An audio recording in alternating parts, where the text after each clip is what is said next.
की नाराजगी है कि टीचर्स क्यों नहीं आए पहले, क्यों नहीं उन्होंने मॉरल सपोर्ट के लिए भी क्यों नहीं आए। ये कोई ऐसा विषय तो नहीं था जिस पर सोचना पड़ता फिर रिएक्ट करना पड़ता। थोड़ा एप्रीहेंशन रहता है शुरुआत में कि बच्चे कहीं गुस्सा ना हो जाएं या आपस में भगदड़सी ना हो जाए। कहीं कहीं ऐसी एप्रीहेंशंस के कारण कई टीचर्स शायद नहीं जा पाए हों। जीवन में कुछ लोग होते हैं जिनके लिए हम लोग जिनकी तरफ हम देखते हैं, गाइडेंस के लिए देखते हैं, तो जब कुछ परेशानी आए तो सपोर्ट के लिए भी देखते हैं। उन्होंने कहा कि बहुत रील्स बनाते हैं, बहुत मोटिवेशनल बातें कहते हैं, आज कहाँ हैं? लोगों ने भी कहा कि मैम आप भी एक वीडियो बना दीजिए और ये सारी चीज़ें, लेकिन फिर मन में बार बार एक यही ख्याल आता है कि चुप और निशब्द होने में जो अंतर है ना, वही है। चुप है कि आपने कुछ गलत किया फिर आप चुप हैं, और निशब्द है कि आपको समझ नहीं आ रहा कि शब्दों में इस बात को कहें कैसे, क्या कहेंगे इस बात को। मुझे बलि का बकरा कहीं ना कहीं बनाया गया। देखिए, टारगेटिंग तो हुई है, पॉपुलैरिटी की भी अपनी एक कीमत होती है, तो शायद वो है। विकास सर अच्छे व्यक्ति हैं, दिल के अच्छे व्यक्ति हैं और स्टूडेंट्स के हित में सोचने वाले व्यक्ति हैं। मुखर्जी नगर में जो फायर वाला इंसिडेंट हुआ, उसमें से भी ऐसी डरावनी तस्वीरें सामने आई थी, वहां से भी कोई सीख नहीं ली। ये बहुत दुखी करने वाली बात है कि 3 बच्चों को अपनी जान गंवानी पड़ी पूरे सिस्टम को जगाने के लिए। ओल्ड राजेंद्र नगर में 3 छात्रों की मौत हुई। लगातार आप ORN से कवरेज देख रहे हैं न्यूज तक की, जो एक वक्त पर कोचिंग का हब जिसे माना जाता है, छात्र यहाँ तैयारी करने आते हैं, आज प्रोटेस्ट का हब बन चुका है ORN। इसी बीच टीचरों पर सबकी नजर थी। टीचर्स क्यों नहीं आ रहे, ये सवाल जो है वो खड़े हो रहे थे। इस बीच तनु जैन मैम हमारे साथ हैं, जो छात्रों से मिलने गई थी। आप सबसे पहला सवाल मैं यही पूछूंगी, छात्रों से मिलने गई, क्या बात हुई उनसे?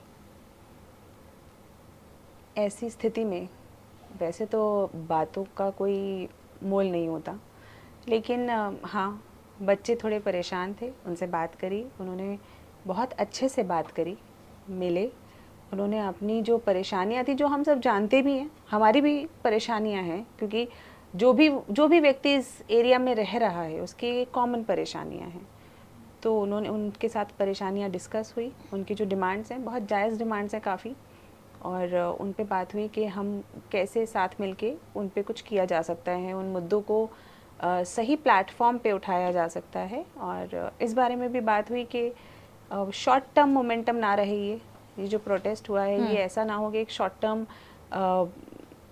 गुब्बारा सा बन के और फूट जाए, बल्कि अगर हमें इसे लॉन्ग टर्म सस्टेन करना है तो हम कॉन्क्रीट प्लान्स के साथ इसके साथ आगे बढ़ें।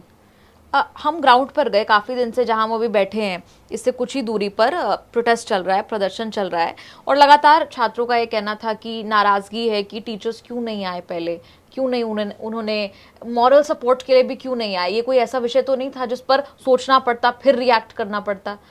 नाराज़गी है, आपको भी वो नाराज़गी दिखी जब आप गए छात्रों के बीच? उन्होंने कहा कि टीचर्स को पहले आना चाहिए था। एक बच्चे ने मुझसे पूछा था कि मैम आप पहले क्यों नहीं आए, लेकिन मेरी खुद की स्थिति, मैं देहरादून में थी, मैं दिल्ली में थी ही नहीं जब ये इंसिडेंट हुआ, और जब मुझे पता चला उसके बाद हम कावड़ के जाम में फंसाते आए, और उसके बाद मैं शाम को मिलने गई बच्चों से।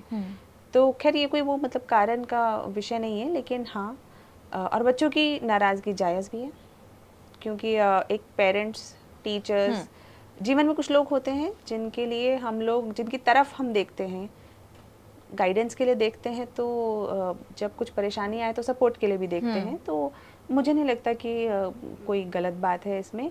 हाँ, जिम्मेदारी सबकी बनती है, तो बिल्कुल बात होनी चाहिए इस पे। और मैं भी मिलने गई, बहुत सारे और भी टीचर्स मिलने गए हैं, ऐसी बात नहीं है कि नहीं गए हैं टीचर्स।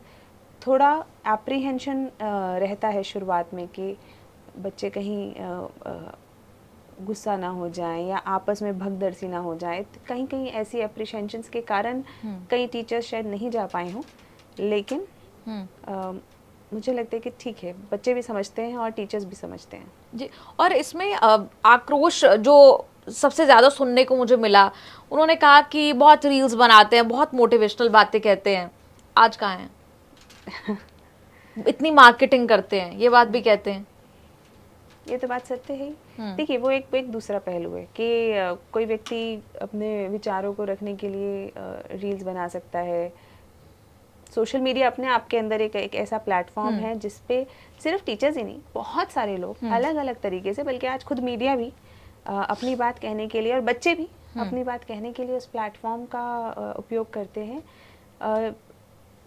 लेकिन ये वाली बात भी बिल्कुल सही है कि जब इतना बड़ा इंसिडेंट हुआ है, 3 बच्चे जो जिन्हें अपनी जान से हाथ धोना पड़ा, तो उस वक्त पे एक सन्नाटा भी होता है ना, जैसे शॉक की स्थिति कहते हैं, वो भी एक होती है टीचर्स के साथ। जैसे कि मैं जब से ये चीज़ हुई है, और बहुत सारी चीज़ें ऐसी जो चल रही थी कि क्यों नहीं बोल रहे या वो सब, लोगों ने भी कहा कि मैम आप भी एक वीडियो बना दीजिए और ये सारी चीज़ें, लेकिन फिर मन में बार बार एक यही ख्याल आता है कि चुप और निशब्द होने में जो अंतर है ना, वही है।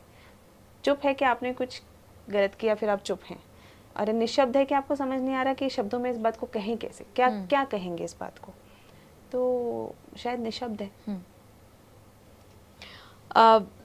खासतौर पर डॉक्टर विकास दिव्य कीर्ति को लेकर काफ़ी इस पूरे मामले में चर्चा रही। कल उन्होंने बात भी की, उन्होंने कहा कि मुझे बलि का बकरा कहीं ना कहीं बनाया गया। ऐसे मामलों में एक बलि का बकरा सबको चाहिए होता है। आपको लगता है कि क्या अननेसेसरी टारगेटिंग हुई है उनकी, या क्या इस पर आपका जो भी पक्ष है? देखिए टारगेटिंग तो हुई है और मैं जिसे कहना चाहिए ना कि पॉपुलैरिटी की भी अपनी एक कीमत होती है, तो शायद वो है। और विकास सर अच्छे व्यक्ति हैं, दिल के अच्छे व्यक्ति हैं, और स्टूडेंट्स के हित में सोचने वाले व्यक्ति हैं। तो और मुझे ऐसा नहीं लगता कि कोई भी टीचर ऐसा होगा जो स्टूडेंट्स के हित के विषय में नहीं सोचता होगा। शायद डॉक्टर्स, टीचर्स जो हैं वो एक बेसिक क्वालिटी तो उनमें एक केयर की होती ही है। मतलब मुझे ऐसा लगता है कि होनी भी चाहिए और होती है। कुछ को छोड़ दीजिए, अपवाद तो सब जगह होते हैं ना। अपवाद तो डॉक्टर्स में भी मिल जाएंगे, पेरेंट्स में भी मिल जाएंगे, रिश्तेदारों में भी मिल जाएंगे, तो टीचर्स में भी मिल जाएंगे। लेकिन ज़्यादातर टीचर्स जो हैं वो एक अच्छी भावना के साथ पढ़ाना चाहते हैं। लेकिन वही कि अब लोग शायद एक्सपेक्टेशन ज़्यादा रखते हैं, और जिन टीचर्स से ज़्यादा एक्सपेक्टेशन रखते हैं, जिनसे ज़्यादा प्यार करते हैं, तो गुस्सा भी ज़्यादा ही आता है। आपने पूरा मामला देखा, मतलब हम खुद दिल्ली में रहते हैं, पहली बार में समझ भी नहीं आ पाया कि कैसे एक लाइब्रेरी इतनी फ्लड हो जाती है, ऐसा हादसा हो जाता है कि 3 बच्चे उसमें मर जाते हैं, उनकी जान चली जाती है इसमें।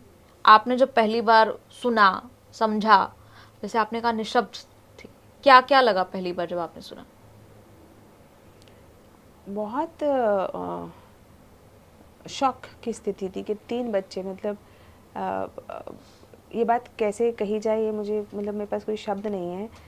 मैं खुद भी एस्पिरेंट रही हूँ, और शायद टीचर तो मैं अभी बनी हूँ 1 साल से, है ना। राजेंद्र नगर में तो मैं 1 साल से एज अ टीचर कह लीजिए, या एज अ इंस्टीट्यूट जिसके साथ नाम रहता है, वो तो 1 साल से है। लेकिन पिछले 10 साल से तो मैं स्टूडेंट थी, उसके पहले तो स्टूडेंट ही थी, और एज अ स्टूडेंट इन्हीं गलियों में घूमे हैं, वही पोहा खाया, वही चीज़ें खाई हैं, और वही लाइब्रेरियों में पढ़े हैं। बेसमेंट की लाइब्रेरी में भी पढ़े हैं, और फर्स्ट फ्लोर की लाइब्रेरी में भी पढ़े हैं, अलग अलग लाइब्रेरियों में, कईयों में पढ़े हैं। तो सबसे पहला विचार जो आया वो यही था कि हम भी हो सकते थे। मतलब जब मैं पढ़ रही थी, जब मैं तैयारी कर रही थी, वो 2013-12, वो वही 28 जुलाई हो सकता था। तो एक फीलिंग ऑफ शॉक था, और साथ के साथ एक फीलिंग ये भी थी कि वो जो 3 बच्चे हैं और उनके परिवार वाले, उनको किस तरीके का एक महसूस हुआ होगा। मतलब माँ बाप ने अपने बच्चे को भेजा अपने घर का चिराग समझते हुए, क्योंकि यूपीएससी के लिए तो उसी को भेजता है जिससे सबसे ज़्यादा सपने जुड़े होते हैं। तो उस बच्चे को जब दिल्ली भेजा, तो वो उसके बाद कभी लौट के नहीं आए। तो ये वाली जो सारी चीज़ें हैं, मतलब these are very very disturbing. Very disturbing कि मतलब कैसे हो सकता है ये बात। एक मतलब इसको शब्दों में कहना भी मतलब कौन कह सकता है। अब आप उस माँ से उस बाप से क्या कहोगे कि जिसका बच्चा नहीं लौटा। मतलब किसी की भी कितनी भी हम गलतियाँ निकालते रहें, इसके निकाल लें उसके निकाल लें, लेकिन उस बच्चे उसके माँ बाप को हम क्या कह सकते हैं। ये वो सवाल थे जिनके शायद आपने कहा कि जवाब नहीं है, कोई जवाब इन पर नहीं दिया जा सकता, शून्य है कहीं ना कहीं। लेकिन जिन बातों का जवाब खोजा जा सकता है कम से कम, वो ये है कि किसकी गलती, एमसीडी, इसकी उसकी, क्या लगता है क्या होना चाहिए यहाँ पर। ओआरएन में आप खुद पढ़ाते हैं यहाँ पर, खुद आप देख रहे हैं कि छात्र कैसे लोन लेकर पढ़ रहे हैं यहाँ पर, और फिर लाइब्रेरी में इस तरह के, और पढ़ते पढ़ते छात्रों की जान गई है। आप सोचिए कितना दुखद होगा। अब दुखद तो है ही, और इस एरिया की भी परेशानी है, और ये आज से नहीं है, बहुत समय से है ना। और क्योंकि एक व्यक्ति ये सिस्टमिक चेंजेस ला भी नहीं सकता, तो ये पूरे सिस्टम को ही चेंज लेकर आना पड़ेगा। मैं सोचूं कि मैं तनु जैन एक व्यक्ति इस पूरे सिस्टम को चेंज कर लूँगी, तो पता नहीं कि क्या ऐसा हो सकता है। लेकिन लोगों ने ये भी कहा कि मुखर्जी नगर में जो फायर वाला इंसिडेंट हुआ, उसमें से भी ऐसी डरावनी तस्वीरें सामने आई थी, वहां से भी कोई सीख नहीं ली। वही तो सिस्टम, जब तक सिस्टम पूरा अपने आप में एज अ सिस्टम नहीं जागता, तब तक एक व्यक्ति जिसे कहते हैं कि कहीं ना कहीं वो पूरे सिस्टम का है ना एक कलपुर्जा सा बन के रह जाता है। तो ये बहुत दुखी करने वाली बात है कि 3 बच्चों को अपनी जान गंवानी पड़ी पूरे सिस्टम को जगाने के लिए। और जब मैं सिस्टम कह रही हूँ तो मैं सारे सबको उसमें गिन रही हूँ। मैं किसी एक एजेंसी, एक इंस्टीट्यूशन, एक व्यक्ति, एक किसी चीज़ के ऊपर मैं निशाना नहीं साधना चाहती, क्योंकि एज अ सिस्टम ही है। परमिशंस हैं, उसके बाद लैंडलॉर्ड्स हैं, उसके बाद इंस्टीट्यूट्स हैं, बच्चे हैं, पेरेंट्स हैं, यहाँ के जितनी जो लोगों का रोज़गार यहाँ से है वो हैं। तो बहुत सारी चीज़ें हैं। ये कभी यहाँ पे कमर्शियल एक्टिविटी के लिए ये एरिया बना भी नहीं था। तो जब एक ऐसे एरिया के अंदर एक एजुकेशनल इंस्टीट्यूशंस की तरह से अब हब बन जाएगा, तो वहाँ पे ये सारी परेशानियाँ हैं। और बहुत समय से इनके ऊपर कुछ हुआ, मतलब एज अ सिस्टम इसको ठीक होना चाहिए। और जो खुलेआम हमने देखा कि ज़्यादातर लाइब्रेरीज जो है वो बेसमेंट से चल रही है, जो कि अलाउड नहीं है। आपको एनओसी चाहिए होती है, कुछ क्राइटेरियाज आपको फुलफिल करने होते हैं। उस पर आप क्या कहेंगे? क्योंकि एमसीडी जो है एक्शन में आया, लेकिन बहुत देर हो गई। और आप ये भी देखेंगे कि जब ये घटना हुई 27 जुलाई को, उसके ठीक 3-4 दिन पहले एक छात्रा थी, उन्होंने लेटर जो है वो पीडब्ल्यूडी को अपनी शिकायत भेजी। उन्होंने एमसीडी की तरफ से जवाब आता है कि हम एक्शन ले रहे हैं, लेकिन 3 दिन बीत जाते हैं, कोई एक्शन जो है वो ग्राउंड पर नहीं नजर आता। Negligence, share negligence.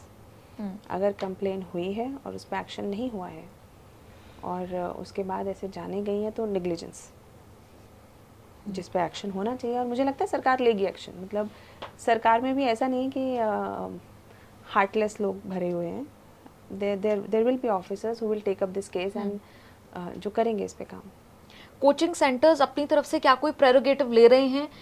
ये एक वेकअप कॉल है, हालांकि मुखर्जी नगर में वेकअप कॉल आ गया था, लेकिन ये भी एक तरीके का यहाँ से एक्शन कम से कम शुरू हो सकता है। As a system, it is a wake-up call.